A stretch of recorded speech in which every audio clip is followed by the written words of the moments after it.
Hey everyone, welcome back. Let's talk about a question that's been lurking in the background for years, but is now more relevant than ever. What if the big banks, the original target audience for XRP, ultimately say no?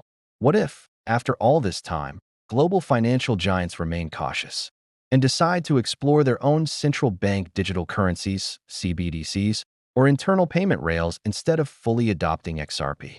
Some analysts, particularly those from the Chainlink community, have been quick to call this a defeat for XRP. But what if I told you that XRP has a powerful plan B, and it might not need Wall Street's embrace to be a resounding success? Let's dive into the alternative use cases that secure XRP's relevance and growth. The original vision for XRP was grand: to serve as the digital rail for banks, replacing the outdated SWIFT system in multi-trillion-dollar cross-border settlements. That was the main selling point. But over a decade later, that adoption has been slow. However, this doesn't spell doom. In fact, it might force a pivot to an even more powerful narrative, becoming the people's rail. One of the strongest and most immediate niches for XRP is in retail remittances. In markets like Mexico, the Philippines, Nigeria, and India, millions of people depend on sending money back home. For them, every second saved and every fee cut directly improves their quality of life. This isn't theoretical. Michael Brooks, the CEO of the freelance platform Golance, confirmed this back in 2023. He explained that his company uses XRP to pay freelancers quickly and cost-effectively. Golance specifically targets underserved markets where traditional banking systems cause delays and charge exorbitant fees. By leveraging RippleNet and the XRP ledger, they enable instant payments with minimal fees, even on weekends. As Brooks highlighted, for a freelancer in the Philippines where $50 a week is a common wage, waiting days or losing up to 10% in bank fees is simply unsustainable. XRP solves this. With the global remittance market worth nearly $860 billion a year, this people's rail could become the backbone of XRP's value. But it doesn't stop there. Small and mid-sized enterprises represent another massive opportunity. These companies don't need to completely replace banking rails. They just need a cheaper, faster way to handle supplier payments, payroll, and foreign exchange. Think about cross-border payroll in the gig economy or payments across Asia's complex supplier networks.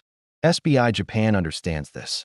In 2023, they launched an XRP-based international remittance service targeting bank accounts in the Philippines, Vietnam, and Indonesia, all regions with massive remittance volumes.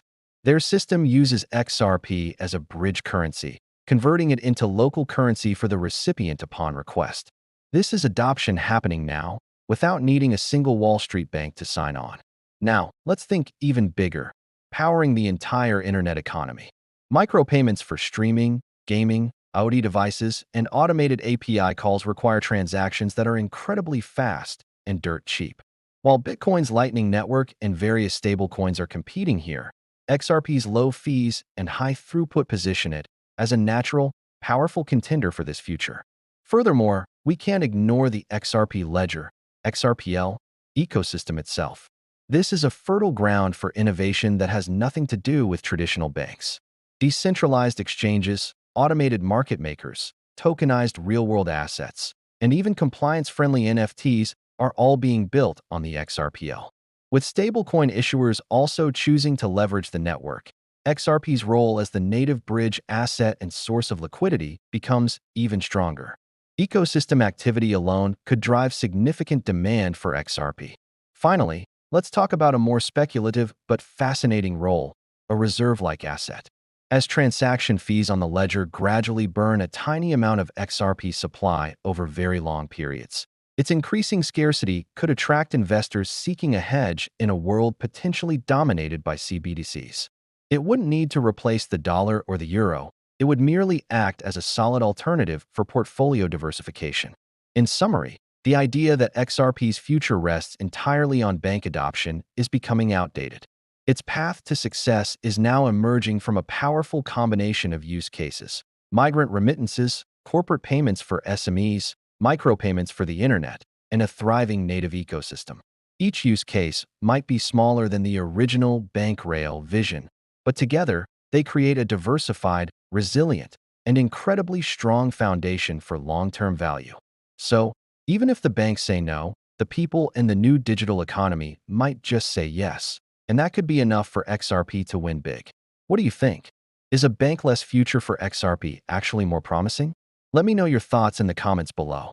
If you enjoyed this discussion, please give the video a like and subscribe for more. Thanks for watching.